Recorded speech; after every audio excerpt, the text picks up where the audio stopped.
है ना कि इसी गांव का एक 15-16 साल का लड़का चंदू भाई वीरानी वो आगे चलकर अरबपति बनेगा। ये कहानी है बालाजी वेफर्स की। कमाल की कहानी। एक कंपनी जिसे 3 भाइयों ने मिलकर खड़ा किया, भीखू भाई, कन्नू भाई और चंदू भाई। और आज ये पेप्सिको जैसी मल्टीनेशनल कंपनियों को टक्कर दे रही है। रेवेन्यू करीब 6000 करोड़ सालाना।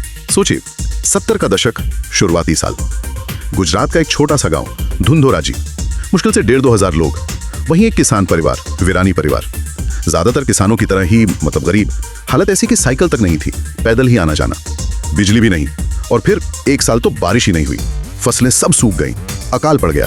यकीन करना मुश्किल है ना कि इसी गांव का एक 15-16 साल का लड़का चंदू भाई वीरानी वो आगे चलकर अरबपति बनेगा। ये कहानी है बालाजी वेफर्स की। कमाल की कहानी। एक कंपनी जिसे 3 भाइयों ने मिलकर खड़ा किया, भीखू भाई, कन्नू भाई और चंदू भाई। और आज ये पेप्सिको जैसी मल्टीनेशनल कंपनियों को टक्कर दे रही है। रेवेन्यू करीब 6000 करोड़ सालाना। हमारे पास कई सारे आर्टिकल्स हैं, कुछ नोट्स हैं इस सफर के बारे में। आज हम इन्हीं को आधार बनाकर समझेंगे कि ये सब हुआ कैसे, कि कैसे जमीन से जुड़कर कुछ बहुत ही बेसिक प्रिंसिपल्स पर चलकर एक साधारण परिवार ने इतनी बड़ी सफलता हासिल की। तो कहानी की शुरुआत होती है, जैसा मैंने कहा, अकाल के बाद। पिता थे पोपट भाई वीरानी। उन्होंने अपनी जो थोड़ी बहुत सूखी जमीन बची थी वो बेच दी। करीब 20,000 रुपए मिले होंगे। वो पैसे उन्होंने अपने 3 बेटों को दिए, भीखू भाई, चंदू भाई और मेघजी भाई, और कहा, देखो गांव में अब कुछ नहीं है, तुम लोग राजकोट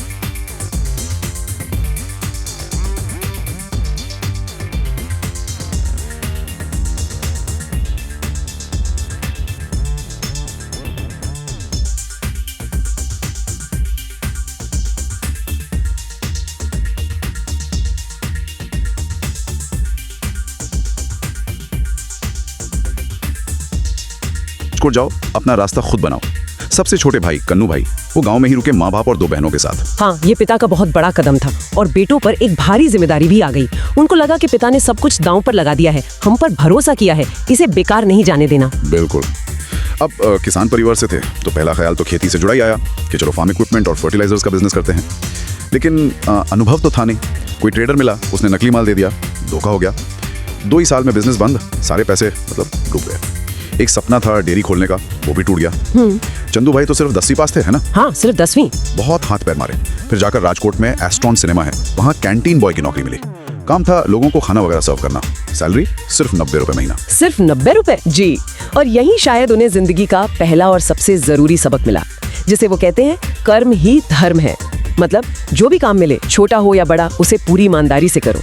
उन्होंने सिर्फ कैंटीन का काम नहीं किया, कभी फिल्म के पोस्टर चिपका दिए, कभी दरवाजे पे खड़े होकर टिकट चेक कर लिए, कभी दर्शकों को सीट तक ले गए।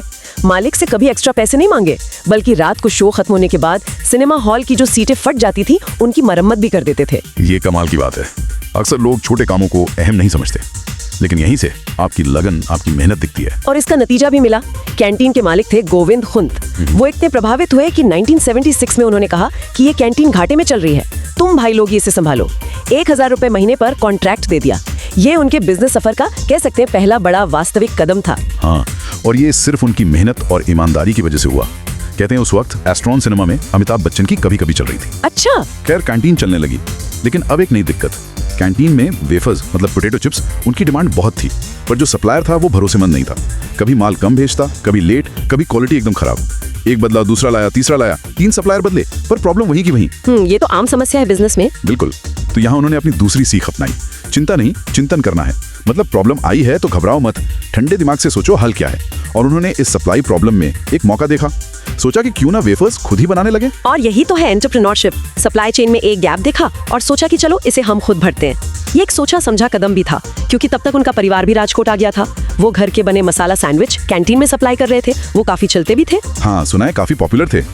लेकिन सैंडविच जल्दी खराब हो जाते हैं। वेफर्स की शेल्फ लाइफ ज्यादा होती है, लाना ले जाना भी आसान। तो ये सिर्फ मजबूरी नहीं थी, एक स्मार्ट मूव था। बिल्कुल। साल था 1982। अब बारी थी सोच को एक्शन में बदलने की। और यहाँ उनका तीसरा सिद्धांत सामने आया, कूद पड़ो। चंदू भाई का मानना है कि जो ज्यादा पढ़े लिखे लोग होते हैं ना, वो अक्सर बहुत ज्यादा सोचते हैं, एनालिसिस करते हैं। अगर ये हुआ तो, अगर वो नहीं हुआ तो, और इसी चक्कर में पहला कदम उठाने से डरते हैं। हाँ, ये एक दिलचस्प नजरिया है। मतलब एक्शन लेना जरूरी है। उन्होंने ज्यादा सोचा नहीं, बस कूद पड़े। घर का जो आंगन था वहीं एक शेड डाला, कढ़ाई चढ़ा दी। आलू छीलने काटने की जो असली मशीन थी वो महंगी थी, शायद 10,000 रुपए की। उन्होंने वैसी एक मशीन जुगाड़ से बनवा ली, सिर्फ 5,000 रुपए में। कुल मिलाकर 10,000 रुपए का इन्वेस्टमेंट। कोई अनुभव नहीं था वेफर्स बनाने का। कैंटीन के काम के बाद रात भर एक्सपेरिमेंट करते थे। शुरू में तो बहुत आलू बर्बाद हुए होंगे, लेकिन लगे रहे और धीरे धीरे वो सही स्वाद, वो क्रिस्पीनेस, वो पकड़ में आ गया। हाँ, ये बात कि ज्यादा पढ़े लिखे लोग ओवरथिंक करते हैं, शायद थोड़ी सिंप्लीफिकेशन हो, लेकिन बालाजी के केस में ये जो तुरंत एक्शन लेने की हिम्मत थी, जो रिस्क लेने की क्षमता थी, वो बहुत जरूरी साबित हुई। कभी कभी ज्यादा सोचना आपको रोक देता है, जिसे एनालिसिस पैरालिसिस कहते हैं। उन्होंने बेसिक मॉडल देखा, ठीक लगा और शुरू कर दिया। सही बात है। 1984 आते आते उनके पास 3 कैंटीन्स हो गई थी। अब उन्होंने बाहर भी सप्लाई शुरू की। करीब 25-30 दुकानदारों को अपने चिप्स देने लगे और इसी साल उन्होंने नाम भी रख दिया, बालाजी वेफर्स। ये नाम कहां से आया? सिनेमा हॉल की कैंटीन में हनुमान जी का एक छोटा सा मंदिर था, बस वहीं से प्रेरणा मिली। अच्छा, बालाजी मतलब हनुमान जी। जी, लेकिन जैसे ही बिजनेस थोड़ा बड़ा, एक और मुश्किल, दुकानदार वो परेशान करने लगे। कभी आधा खाया हुआ पैकेट वापस कर दिया, बोले ये बासी है। पेमेंट लेने जाओ तो फटे नोट दे दिए, या कह दिया कि अरे पेमेंट तो दे दी थी। उफ, ये रिटेल की अपनी चुनौतियां हैं। हाँ, फिर वही मंत्र, चिंता नहीं चिंतन। समाधान क्या? उन्होंने तय किया कि दुकानदारों पर डिपेंडेंसी कम करनी पड़ेगी। अपने भाई के साथ साइकिल पर वेफर्स का बड़ा सा थैला लादा और निकल पड़े। दूर दराज के गांव कस्बे खुद जाकर बेचने लगे। बाद में मोटरसाइकिल ली, फिर रिक्शा। आइडिया ये था कि बस एक बार ग्राहक हमारा माल चख ले, उसके बाद क्वालिटी और टेस्ट अपना काम खुद करेंगे। ये एक तरह से डायरेक्ट टू कंज्यूमर यानी D2C का बहुत ही शुरुआती जमीनी मॉडल था। मतलब बिचौलियों की झंझट से बचो, सीधे कस्टमर तक जाओ। इससे प्रोडक्ट पर कंट्रोल भी रहा, पेमेंट भी ठीक हुई और सबसे बड़ी बात, ग्राहकों का भरोसा बना। सीधा जुड़ाव। हाँ, और ये रणनीति काम कर गई। अगले कुछ सालों में वीरानी भाइयों का नाम और उनके वेफर्स का स्वाद पूरे राजकोट और आसपास के इलाकों में फेमस हो गया। महीने के 20-30 हजार कमाने लगे थे। डिमांड इतनी बड़ी कि 1989 में एक बहुत बड़ा कदम उठाया। 50 लाख रुपए का लोन लिया और राजकोट के इंडस्ट्रियल एरिया में एक प्लांट लगाया। कहते हैं उस समय गुजरात का सबसे बड़ा पोटैटो वेफर्स प्लांट था ये। 50 लाख का लोन 1989 में, ये बहुत बड़ी रकम थी। हिम्मत की बात है। बिल्कुल, लेकिन मुश्किलें कहाँ पीछे छोड़ती हैं। प्लांट लग गया, पर जो नई मशीनें थी वो ठीक से काम ही नहीं कर रही थी। बनाने वाली कंपनी के इंजीनियर्स को बुलाओ तो वो हर विजिट का भारी भरकम बिल भेज देते। उसमें उनके आने जाने, रहने खाने का खर्चा भी जोड़ देते थे। हाँ, ये तो होता है। सर्विस कॉस्ट बहुत ज्यादा होती है अक्सर। तो अब 10वीं पास चंदू भाई ने फिर एक नया रास्ता निकाला। उन्होंने खुद ही मशीनें खोलना शुरू कर दिया। पुर्जे समझने लगे, उनको ठीक करना सीख लिया। वो खुद कहते हैं कि जरूरत ने उन्हें पार्ट टाइम इंजीनियर बना दिया। इससे पैसे भी बचे। कमाल है, मतलब प्रॉब्लम आई और खुद ही उसका हल ढूंढ लिया। जुगाड़ और सीखने की ललक। Balaji wafers private limited company बनाई। तीनों भाई, भीखू भाई, कन्नू भाई, चंदू भाई डायरेक्टर बने। इसके बाद तो तरक्की और तेज हो गई और यही उनका चौथा सिद्धांत जो वो बताते हैं सामने आता है, धुन। मतलब काम के प्रति ऐसा जुनून, ऐसी लगन कि कोई बाहरी चीज आपको डिगा ना सके। आप बस अपने काम में मगन रहें। फोकस पूरी तरह से। बिल्कुल। और इस धुन का सबसे बड़ा टेस्ट तब हुआ जब एक बहुत बड़ी मल्टीनेशनल कंपनी ने, शायद पेप्सिको थी, बालाजी को खरीदने के लिए एक बहुत बड़ा ऑफर दिया। उन्होंने साफ मना कर दिया। और जब ये खबर फैली तो सोचिए, उनके पास ग्राहकों के 500 से ज्यादा खत आए। लोगों ने लिखा कि हम बचपन से आपके वेफर्स खा रहे हैं, कंपनी बेच दोगे तो दाम बढ़ जाएंगे, शायद वो स्वाद भी नहीं रहेगा, प्लीज मत बेचिए। ये अद्भुत है। ये दिखाता है कि ब्रांड सिर्फ एक प्रोडक्ट नहीं रह गया था, वो लोगों की जिंदगी का, उनकी यादों का हिस्सा बन चुका था। ये फैसला सिर्फ बिजनेस का नहीं था, ये उस इमोशनल कनेक्शन को, उस भरोसे को बचाने का फैसला था। इसने उनकी ब्रांड लॉयल्टी को और भी ज्यादा मजबूत किया होगा। सही बात है। चंदू भाई ने बाद में कहा भी कि शायद वो 5-10% हिस्सेदारी देकर गवर्नेंस या एक्सपेंशन की एक्सपर्टीज ले लेते, पर पूरी कंपनी बेचना तो सवाल ही नहीं था। बाद में उन्होंने ये सब खुद ही सीखा। बाहर से अच्छे प्रोफेशनल्स हायर किए, अच्छी सैलरी पर। पहले जहाँ कंपनी में मैक्सिमम सैलरी 25 लाख थी, बाद में 1.5 करोड़ सालाना पैकेज वाले लोगों को भी रखा। यानी कोर वैल्यूज पर टिके रहे, लेकिन ग्रोथ के लिए जरूरी बदलाव भी किए, सीखने से पीछे नहीं हटे। बिल्कुल।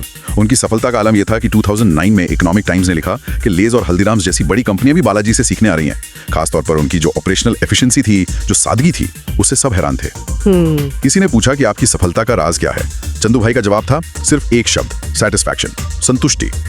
और ये सिर्फ कस्टमर की संतुष्टि नहीं, बल्कि पूरी सप्लाई चेन, किसान से लेकर डिस्ट्रीब्यूटर, रिटेलर तक सबको संतुष्ट रखना। ये बहुत महत्वपूर्ण नजरिया है, पूरी वैल्यू चेन का ध्यान रखना। हाँ, आज उनके करीब 2000 सप्लायर्स हैं। उनमें से 80% किसान हैं। सबको टाइम पर पेमेंट। डिस्ट्रीब्यूटर्स, डीलर्स, रिटेलर्स, सबके साथ डायरेक्ट कांटेक्ट। कोई भी उनसे मिल सकता है, बात कर सकता है। वो गर्व से कहते हैं कि हमारे साथ साथ हमारे डिस्ट्रीब्यूटर्स की भी वेल्थ बढ़ी है। उन्होंने डिस्ट्रीब्यूटर्स के लिए एक डीलर मैनेजमेंट सिस्टम यानी DMS भी बनाया। अच्छा, DMS भी लागू किया।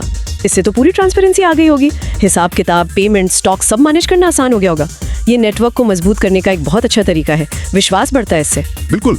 कंपनी में 7000 से ज्यादा कर्मचारी हैं। उन्हें वो टीम का हिस्सा मानते हैं। किसी पर सेल्स टारगेट का प्रेशर नहीं डालते। और यही उनका 5वां सिद्धांत आता है, सेल्स नहीं सर्विस। वो मानते हैं कि सेल्स का मतलब है ग्राहक पर माल थोपना, पुश करना। वो कहते हैं हम ये नहीं करते। हमारा माल इतना अच्छा है कि ग्राहक खुद मांगता है, जिसे मार्केटिंग में पुल स्ट्रैटेजी कहते हैं। हम तो बस उस डिमांड को पूरा करने की सर्विस देते हैं। उनका एक फलसफा है। वो कहते हैं लोग लक्ष्मी यानी धन के पीछे भागते हैं, आप नारायण यानी काम, कर्तव्य का नाम लेते रहो, अच्छा काम करते रहो। जहां नारायण है वहां लक्ष्मी अपने आप आ जाएंगी। ये बहुत गहरी बात है। ये लॉन्ग टर्म सस्टेनेबिलिटी की फिलॉसफी है। जब आप अपने पूरे इकोसिस्टम का सप्लायर, डिस्ट्रीब्यूटर, कर्मचारी, ग्राहक सबका ध्यान रखते हैं, उन्हें खुश रखते हैं, तो बिजनेस अपने आप बढ़ता है। ये सिर्फ प्रॉफिट कमाने की दौड़ नहीं है, ये सबको साथ लेकर चलने की बात है, और शायद यही उनकी असली ताकत है। इस पूरी कहानी में एक और चीज बहुत खास है, वो है पारिवारिक एकता। चंदू भाई अक्सर महाभारत और रामायण का उदाहरण देते हैं। कहते हैं महाभारत में सब मेरा मेरा करते रहे, नतीजा क्या हुआ? विनाश। रामायण में राम ने भरत को राज्य देना चाहा, भरत ने राम को, तेरा तेरा, तो सब पार उतर गए। बहुत अच्छा उदाहरण है। उनके परिवार में ब्लेम गेम नहीं होता। अगर किसी से कोई गलती हो भी जाए तो उंगली नहीं उठाते, कोशिश करते हैं कि टीम स्पिरिट बनी रहे, किसी का दिल ना दुखे। वो एक मजेदार बात कहते हैं, मान लो एक भाई हीरो है और 3 जीरो हैं, लेकिन जब एक के पीछे 3 जीरो लगते हैं तो वो 1000 बन जाता है। मतलब हर कोई जरूरी है, मिलकर ही ताकत बनती है। और आज भी इतना बड़ा बिजनेस होने के बावजूद पूरा वीरानी परिवार दोपहर 1 बजे साथ बैठकर लंच करता है। ये बनाए रखना बहुत मुश्किल होता है, खासकर इतने बड़े फैमिली बिजनेस में। ये उनकी एकता और आपसी सम्मान को दिखाता है, और ये निश्चित रूप से उनकी सफलता का एक बड़ा कारण है। चिप्स नहीं, 50 से ज्यादा तरह के स्नैक्स बनाते हैं, नाचोस, नमकीन, सेव, मुरमुरा, बहुत कुछ। देश के 14 राज्यों में उनका माल बिकता है, और अब तो यूएई, ऑस्ट्रेलिया, अमेरिका जैसे देशों में एक्सपोर्ट भी कर रहे हैं। वाह, मतलब ग्लोबल प्रेजेंस भी हो रही है धीरे धीरे। हाँ, पूरे भारत के स्नैक्स मार्केट में देखें तो वो पेप्सिको और हल्दीराम्स के बाद तीसरे नंबर पर हैं। लेकिन पश्चिमी भारत में गुजरात, महाराष्ट्र, मध्य प्रदेश, राजस्थान, वहां तो उनका सिक्का चलता है, वहां वो मार्केट लीडर हैं। वेस्टर्न इंडिया में डोमिनेंस है उनका। बिल्कुल। चंदू भाई अपनी सफलता का राज बताते हुए कहते हैं, हमने खुद चुन चुन कर माल खरीदा, उसे प्रोसेस किया, फ्राई किया, मसाला डाला, पैक किया, फिर बाइक से बेचा, रिक्शा टेम्पो से बेचा, लोगों को जोड़ा, और जोड़ते जोड़ते लाखों लोग जुड़ गए। क्योंकि हमने हर चीज खुद सीखी, बिजनेस की हर बारीकी को खुद समझा, इसलिए आज हमें हर चीज की समझ है। ये बिल्कुल slow and steady wins the race वाली बात है। धीमी और स्थिर चाल ने ही रेस जिताई। आज का जमाना जहां वेंचर कैपिटल फटाफट स्केल अप करने का है, वहां बालाजी वेफर्स की कहानी धैर्य, लगन और जो बेसिक सिद्धांत हैं उन पर टिके रहने का महत्व सिखाती है।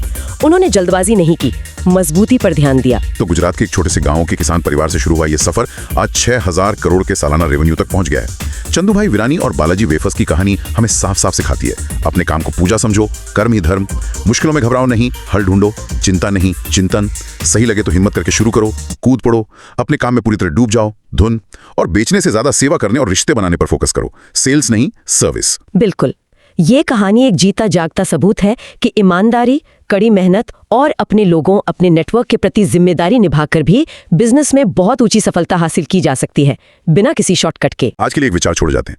जिस तरह बालाजी वेफर्स ने धीरे धीरे लेकिन बहुत मजबूती से अपना ये पूरा साम्राज्य खड़ा किया, क्या आज की जो तेज रफ्तार वाली स्टार्टअप दुनिया है, जहां फंडिंग का, जल्दी बड़ा बनने का, स्केल अप का इतना दबाव रहता है, क्या वहां इस स्लो एंड स्टेडी यानी धीमे मगर मजबूत रास्ते के लिए अब भी उतनी ही जगह बची है?